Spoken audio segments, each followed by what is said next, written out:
Que el Señor les bendiga, amados hermanos. Vamos a continuar con esta reflexión corta de profecía bíblica. La semana pasada estábamos hablando acerca de un evento maravilloso pronto a acontecer llamado las bodas del Cordero. Habíamos dicho la semana pasada que mientras el mundo estará sumergido en una serie de problemas por causa de las guerras, por causa de los desastres naturales, la iglesia estará con Cristo en los cielos, en una celebración maravillosa cual nunca jamás la ha habido ni la habrá. El evento es llamado las bodas del Cordero, cuando la iglesia como un solo cuerpo, como una novia, se une en una relación muy íntima con Jesús, una relación muy especial de amor de Jesús hacia la iglesia por la cual Él derramó su sangre, y la iglesia empezará a celebrar con Jesús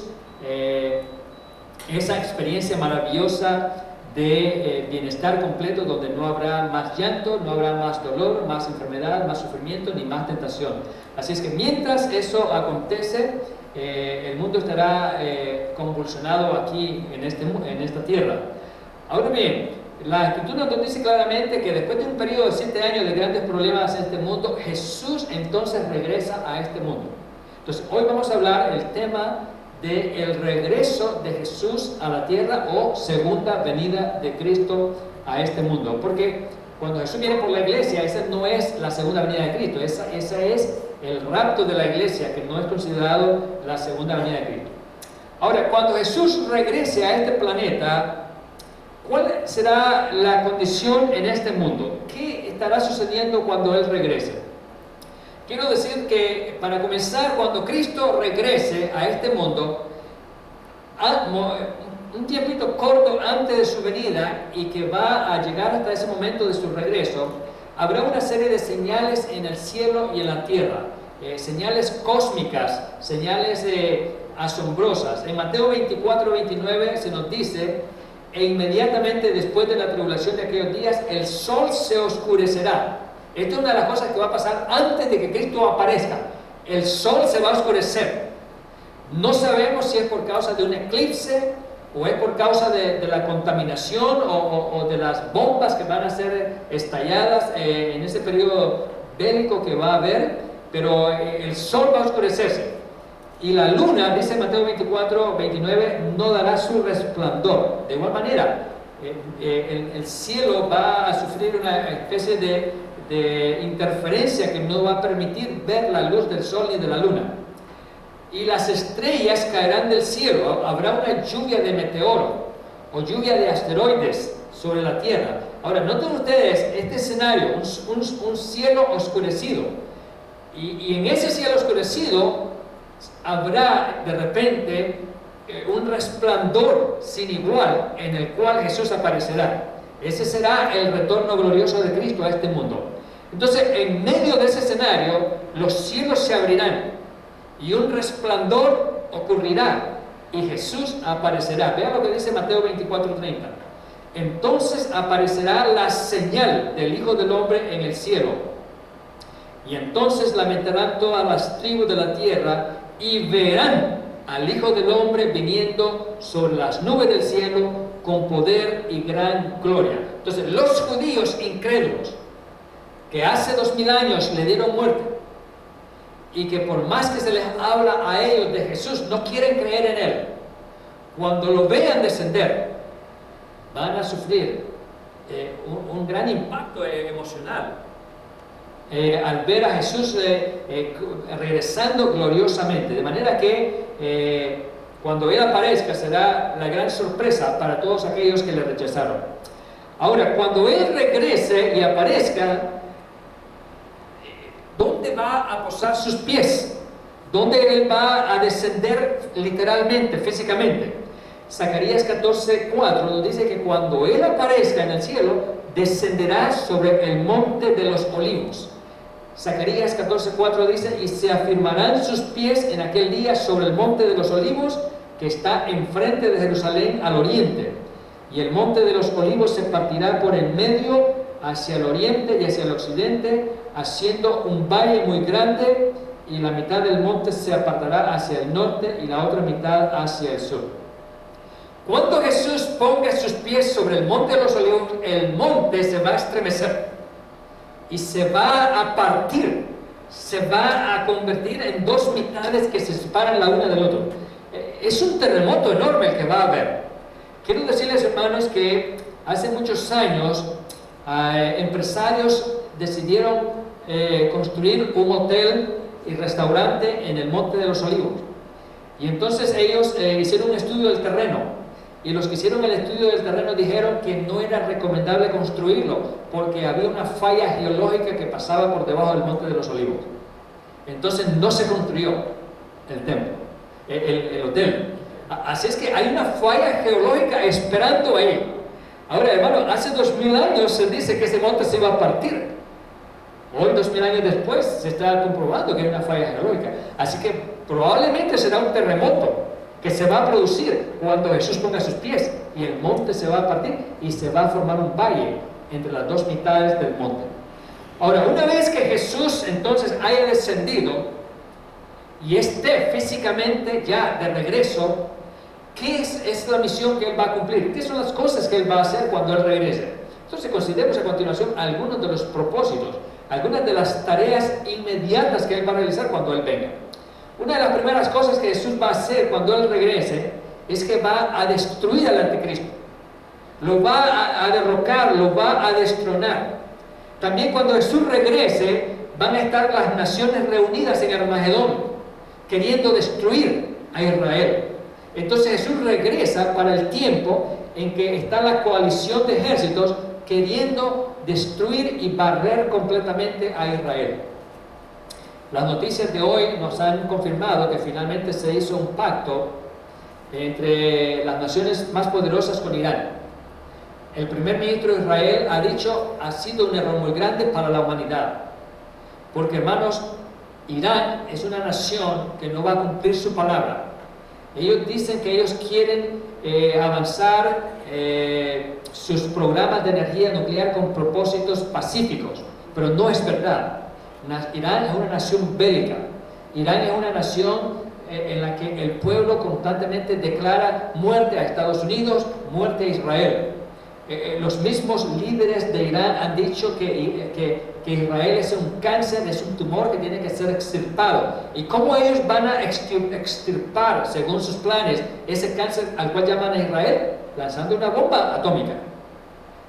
Esa es la única manera. Entonces ellos sueñan con tener en sus manos el poder atómico para hacer desaparecer de la faz a Israel. Entonces, hoy día, aparentemente lo que se llama un tratado de paz con Irán es el peor error que la humanidad ha cometido. Y esta generación muy pronto va a comprobar que eso va a ser así, por las grandes confrontaciones militares que van a seguir. Entonces, en ese escenario, cuando naciones reunidas estén preparadas para destruir a Israel, Jesús aparece. Y lo primero que hará entonces es destruir al anticristo y a sus ejércitos. Apocalipsis 19, 17 al 19 dice: y vi a un ángel que estaba en pie en el sol, y clamó a gran voz diciendo a todas las aves que vuelan en medio del cielo: venid y congregaos a la gran cena de Dios, para que comáis carne de reyes y de capitanes, y carnes de fuertes, carnes de caballos y de sus jinetes, y carnes de todos, libres y esclavos, pequeños y grandes. Y vi a la bestia, a los reyes de la tierra y a sus ejércitos reunidos para guerrear contra el que montaba el caballo y contra su ejército. Hermanos, el número de los ejércitos que estará reunido en Armagedón, en el valle de Megiddo en Israel, va a ser inmenso. Es una multitud. Y es por eso que Dios va a convocar las aves del cielo que vengan para que puedan consumir la enorme cantidad de cadáveres que van a quedar ahí tendidos cuando Cristo venga y aplaste esa rebelión, ese intento de destruir a Israel. Así es que ese es uno de los propósitos de Jesús en su regreso. Primero, salvar a la nación de Israel. Hermanos, si ustedes han leído las noticias de hoy, ustedes pueden ver y sentir la preocupación que tiene el primer ministro israelí. Porque ahora Israel se quedó solo. Ahora todo el mundo ya con ese pacto le dio la espalda a Israel. Israel estaba diciendo: No se puede permitir a Irán avanzar en su programa nuclear porque es un peligro.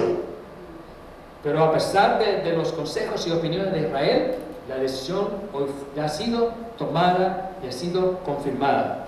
Así es que, amados hermanos, viene una terrible guerra para Israel. Israel sabe que le esperan días muy duros, días difíciles. Y eso es lo que la Biblia le llama el tiempo de angustia de Jacob. El tiempo de angustia de Jacob está a las puertas, hermano. Está por suceder. Por eso les digo, es otra evidencia más que la iglesia está por irse. Porque estas profecías para el final están preparándose delante de nuestros propios ojos. Una vez que Jesús regrese con sus ejércitos celestiales y destruya aquella gran coalición de ejércitos, entonces Jesús pasará a otra nueva tarea. La tarea de restaurar al pueblo de Israel, de traer al remanente que aún no ha regresado. Vea lo que dice Mateo 24:31. Y enviará a sus ángeles con gran voz de trompeta y juntarán a sus escogidos de los cuatro vientos, desde un extremo del cielo hasta el otro. Romanos 11:26 dice: y luego todo Israel será salvo, como está escrito: vendrá de Sión el libertador, que apartará de Jacob la impiedad. ¡Qué lindo! ¡Qué bello!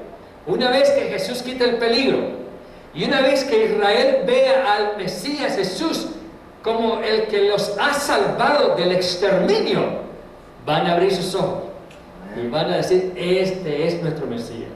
¿Cómo no pudimos reconocerlo antes?